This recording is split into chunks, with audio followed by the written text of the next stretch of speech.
Kashi news channel, सच है तो बोलेगा।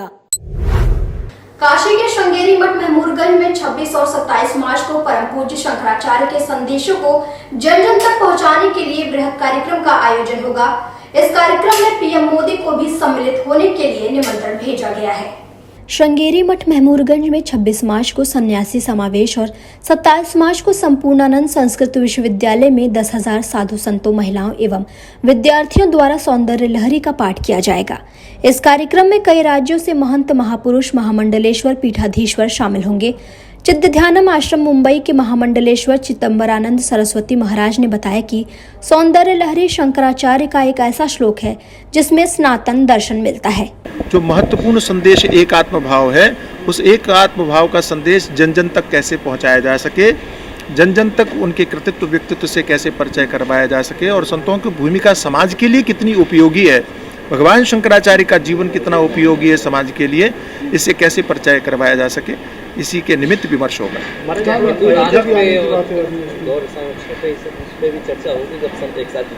किस विषय पे चर्चा?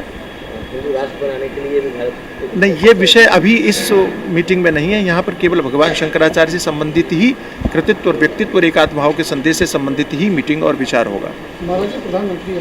प्रधानमंत्री जी के कार्यालय से जब तक हमको अधिकृत सूचना प्राप्त नहीं हो जाती तब तक उस विषय में हम कुछ नहीं कह सकते। सभी आमंत्रित सबको किया है, सबका आशीर्वाद प्राप्त हुआ है। कुछ लोग उपस्थित हो रहे हैं, किसी के संदेश प्राप्त हो रहे हैं, सभी का आशीर्वाद प्राप्त है। अयोध्या को लेकर भी कुछ कह रहे हैं? हाँ, अयोध्या में भगवान शंकराचार्य, क्योंकि अयोध्या आप जानते ही हैं 500 वर्षों से विवादित वो स्थान था और पूरे विश्व में उस नाम से परिचय लोगों को है। अब उस समस्या का निराकरण होकर के जो विशाल मंदिर बनने जा रहा है, भविष्य में भारत की आध्यात्मिक राजधानी यदि अयोध्या को कहा जाए तो गलत नहीं होगा। ऐसे भारत की आध्यात्मिक राजधानी अयोध्या में भगवान शंकराचार्य, क्योंकि उनका कृतित्व व्यक्तित्व इतना विशाल और महान है जिससे लोग परिचित नहीं हो पाए हैं, श्री शंकराचार्य वाङ्मय सेवा परिषद ने यह निश्चय किया है कि अयोध्या की पावन भूमि पर उन्हीं के निमित्त, उन्हीं की स्मृति में शंकराचार्य ध्यान मंदिर, विशाल ग्रंथालय और आध्यात्मिक शोधन केंद्र की स्थापना की जाए, ताकि अयोध्या जाने वाले दर्शनार्थी सनातन धर्म, भगवान शंकराचार्य का एकात्म भाव दर्शन, उसके विषय में जान सकें और समझ सकें। उत्तर प्रदेश में एक बार फिर भाजपा सरकार की वापसी के बाद भारतीय जनता पार्टी के समर्थक मुस्लिम महासंघ द्वारा जनपद मिर्जापुर में गरीब एवं निर्धन महिलाओं को साड़ी वितरित किया गया। भारतीय जनता पार्टी के समर्थक मुस्लिम महासंघ ने कंतित में गरीब व निर्धन महिलाओं में साड़ी वितरण किया। इस दौरान समाज सेवी डॉक्टर नीरज त्रिपाठी मुख्य अतिथि व भाजपा समर्थक मुस्लिम महासंघ के प्रदेश अध्यक्ष एजाज खान बतौर विशिष्ट अतिथि उपस्थित रहे।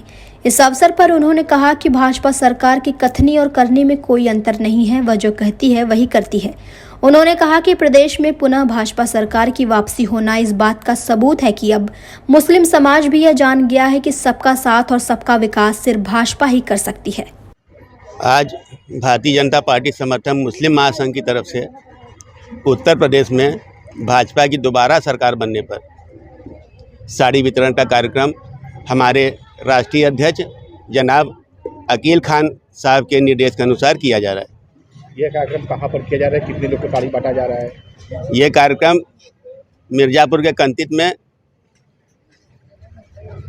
जो भी हमारी महिलाएं हैं उनको साड़ी वितरण 100 से ज़्यादा के करीब में किया जा रहा है।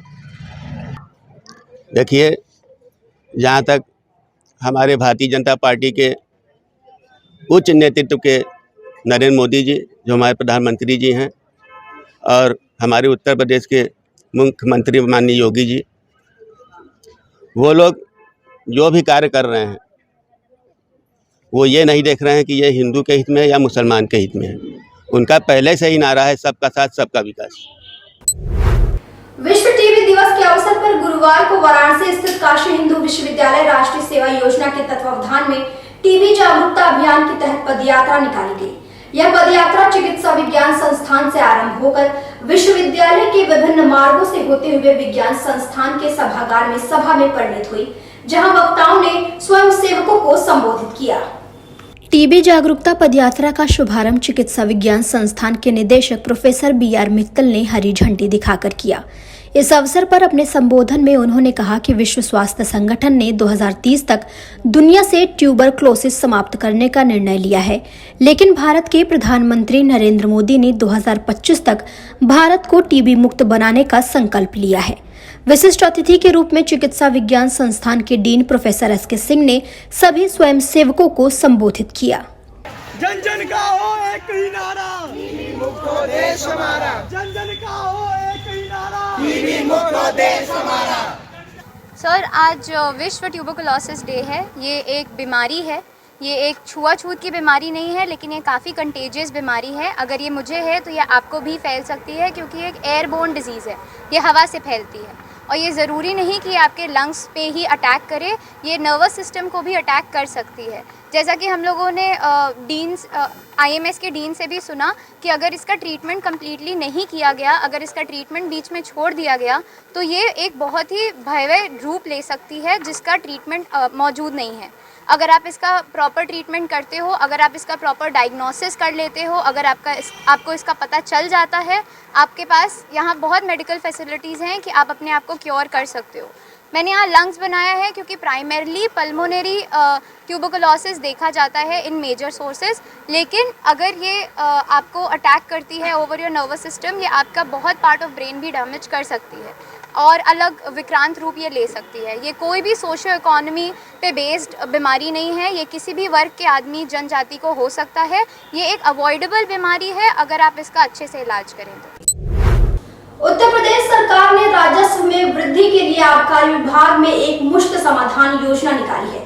इसकी जानकारी मिर्जापुर जनपद के जिला आबकारी अधिकारी नीरज द्विवेदी ने एक प्रेस वार्ता के दौरान दी। एक प्रेस वार्ता में एक मुश्त समाधान योजना के विषय में जानकारी देते हुए जिला आबकारी अधिकारी नीरज द्विवेदी ने बताया कि इस योजना में 31 मार्च 2015 या इससे पहले के बकायेदार इसका लाभ उठा सकते हैं। उन्होंने बताया कि एक मुश्त समाधान योजना के अंतर्गत यदि किसी बकायेदार का राजस्व बकाया मूलधन में ब्याज जोड़कर मूलधन का 4 गुना है, तो इस स्थिति में उससे मूलधन के बराबर ही ब्याज लिया जाएगा।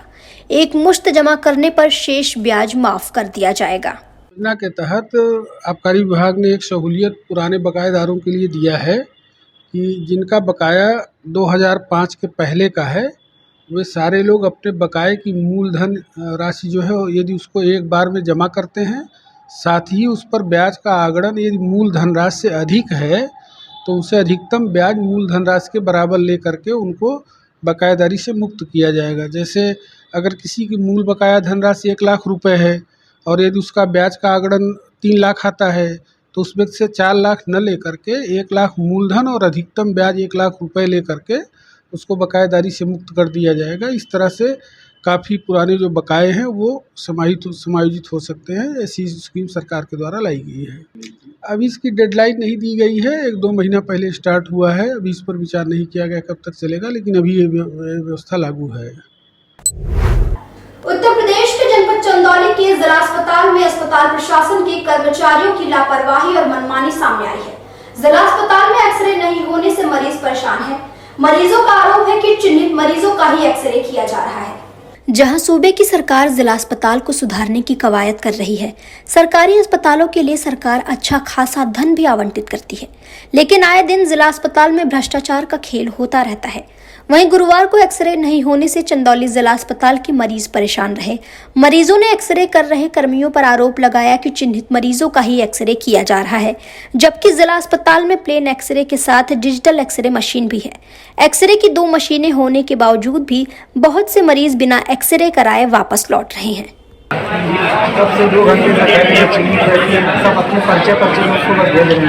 अच्छा, अपने परिचित लोग को भेज रहे हैं अंदर, तो इसके बारे में किसी से बात की आपने?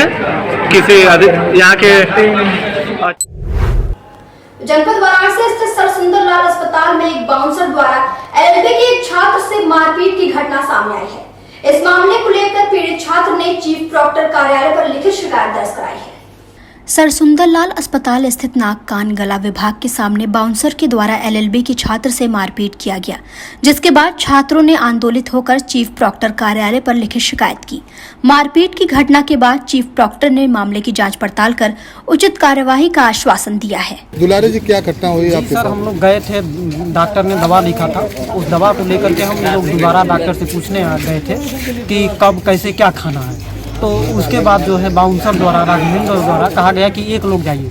एक लोग जा रहे थे और उसके बाद मैं गेट पे था, उसने आकर के मुझे धक्का दिया। मैंने कहा सर धक्का क्यों दे रहे हैं? तो उसने कहा कि अभी धक्का मैंने देने दिया है, अभी धक्का दे करके दिखाता हूँ। उसके बाद धक्के दिया और मुझे मारने लगा। इधर किस विभाग में गए थे और किसको दिखाने गए थे? जी, नाक कान विभाग था वो, उसी में हम लोग गए थे। किसको दिखाने गए थे? वो मेरे गाँव से आए हुए लोग थे। हाँ।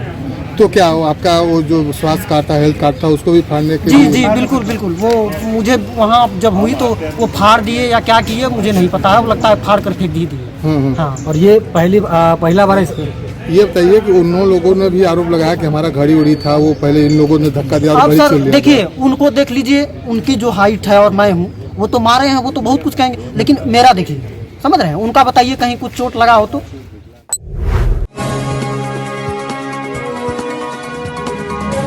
देख रहे हैं डैन काशी न्यूज चैनल। सच है तो बोलेगा। डैन काशी न्यूज के प्रायोजक हैं net on broadband and wireless solutions.